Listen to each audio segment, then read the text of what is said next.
मुझे आज पंजाब के जालंधर से लखविंदर सिंह का फ़ोन मिला है। मैं लखविंदर सिंह पंजाब जिला जालंधर से बोल रहा हूं। हम यहां पे जैविक खेती करते हैं और काफी लोगों को खेती के बारे में गाइड भी करते हैं।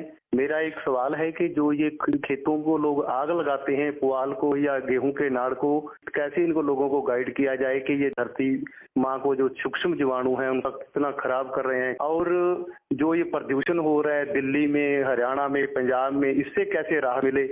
लखविंदर सिंह जी, मुझे बहुत खुशी हुई आपका संदेश सुन करके।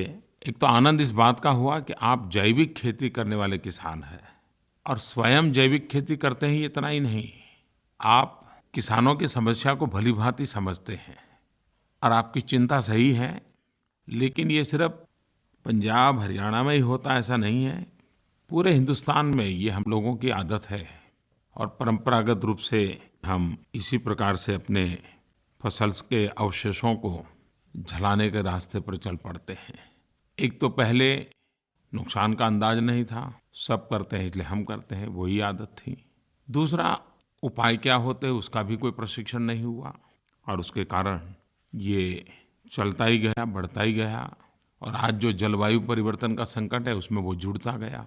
और जब इस संकट का प्रभाव शहरों की ओर आने लगा तो जरा आवाज़ भी सुनाई देने लगी। लेकिन आपने जो दर्द व्यक्त किया है वो सही है।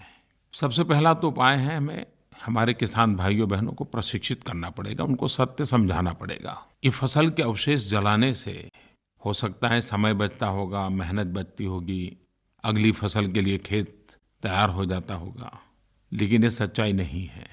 फसल के अवशेष भी बहुत कीमती होते हैं, वे अपने आप में वो एक जैविक खाद्य होता है, हम उसको बर्बाद करते हैं।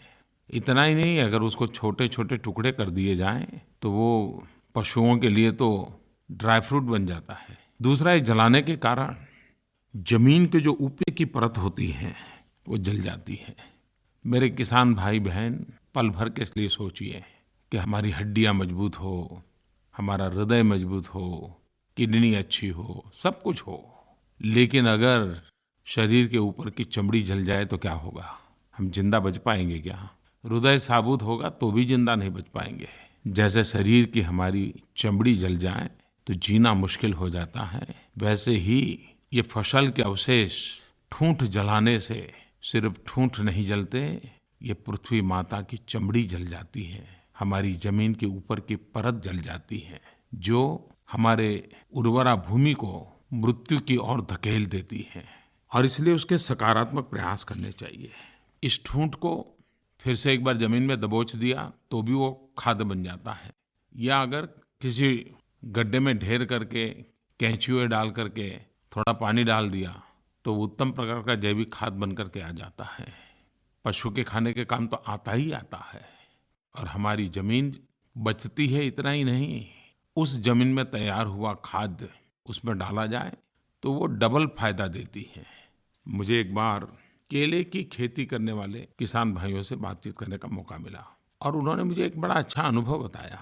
पहले वो जब केले की खेती करते थे और जब केले की फसल समाप्त होती थी तो केले के जो ठूंठ रहते थे उसको साफ करने के लिए प्रति हेक्टर कभी कभी उनको 5,000, 10,000, 15,000 रुपये का खर्च करना पड़ता था।